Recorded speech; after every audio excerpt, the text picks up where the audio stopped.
13ই মে চতুর্থ দফায় ভোট গ্রহণ আসানসোল লোকসভা কেন্দ্রে। 1989 থেকে 2009 এই কেন্দ্রে টানা সিপিআইএম জয় পেলেও 2014 নির্বাচনে তৃণমূল কংগ্রেসের দোলা সেনকে পরাজিত করে জয় ছিনিয়ে নেন বিজেপির বাবুল সুপ্রিয়।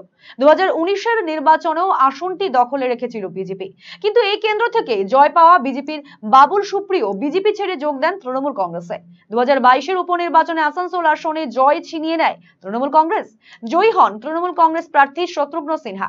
এবারও দল টিকিট দিয়েছে শত্রুঘ্ন সিনহাকে। তার বিপরীতে বিজেপি প্রার্থী হিসেবে লড়াই করছেন এস আলুওয়ালিয়া এবং সিপিআইএম প্রার্থী হিসেবে প্রতিদ্বন্দ্বিতা করছেন জাহানারা খান।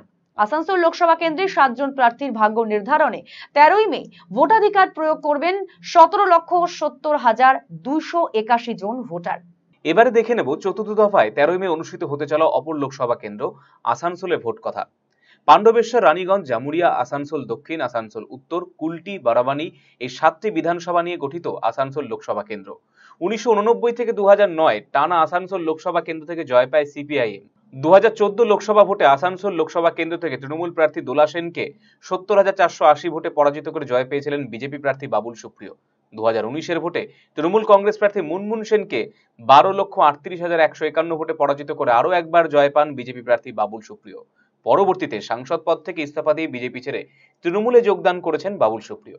2022 আসানসোল লোকসভার উপনির্বাচনে বিজেপি প্রার্থী অগ্নিমিত্রা পালকে 11,59,764 ভোটে পরাজিত করে জয় পায় তৃণমূল কংগ্রেস প্রার্থী শত্রুঘ্ন সিনহা।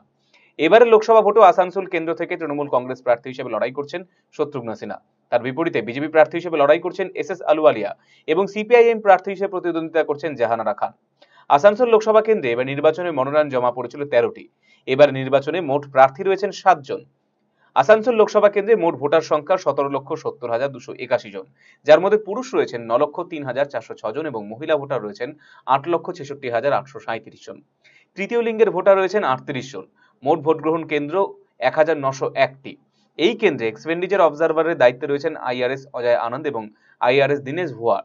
সাধারণ পর্যবেক্ষকের দায়িত্বে রয়েছেন আইএস পোম্মালা সুনীল কুমার। পুলিশ পর্যবেক্ষকের দায়িত্বে রয়েছেন আইপিএস মহেন্দ্র কুমার রাঠোর। আরসিটিভি সংবাদ, আসানসোল।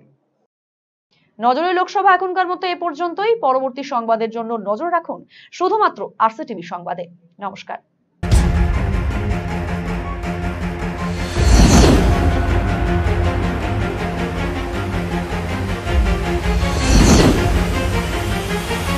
নজরে লোকসভা।